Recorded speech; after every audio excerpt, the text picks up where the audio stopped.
John 9. As he went along, he saw a man blind from birth. His disciples asked him, "Rabbi, who sinned, this man or his parents, that he was born blind?" "Neither this man nor his parents sinned," said Jesus. "But this happened so that the work of God might be displayed in his life. As long as it is day, we must do the work of him who sent me. Night is coming when no one can work.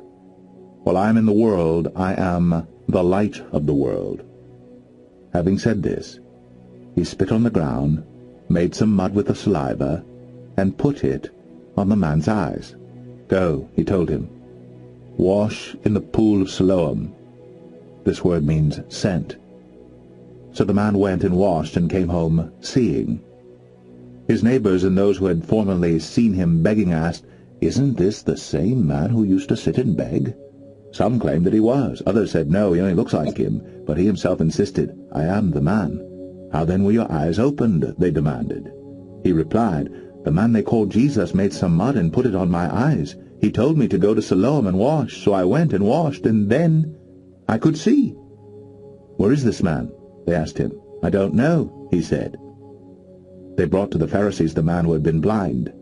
Now the day on which Jesus had made the mud and opened the man's eyes was a Sabbath. Therefore the Pharisees also asked him how he had received his sight. "He put mud on my eyes," the man replied, "and I washed, and now I see." Some of the Pharisees said, "This man is not from God, for he does not keep the Sabbath." But others asked, "How can a sinner do such miraculous signs?" So they were divided. Finally they turned again to the blind man. "What have you to say about him? It was your eyes he opened." The man replied, "He is a prophet." The Jews still did not believe that he had been blind and had received his sight until they sent for the man's parents.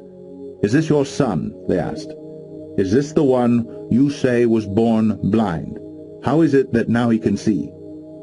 "We know he is our son," the parents answered, "and we know he was born blind. But how he can see now, or who opened his eyes, we don't know. Ask him. He is of age. He will speak for himself."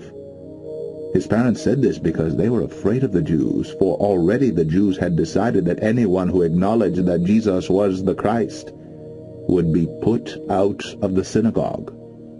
That was why his parents said, "He is of age, ask him." A second time they summoned the man who had been blind. "Give glory to God," they said. "We know this man is a sinner." He replied, "Whether he is a sinner or not, I don't know.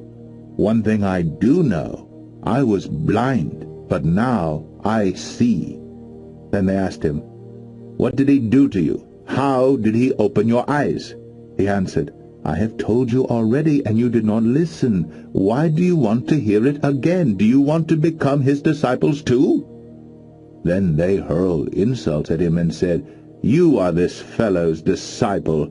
We are disciples of Moses. We know that God spoke to Moses, but as for this fellow, we don't even know where he comes from." The man answered, "Now that is remarkable. You don't know where he comes from, yet he opened my eyes. We know that God does not listen to sinners. He listens to the godly man who does his will. Nobody has ever heard of opening the eyes of a man born blind. If this man were not from God, he could do nothing." To this they replied, "You were steeped in sin at birth. How dare you lecture us?" And they threw him out.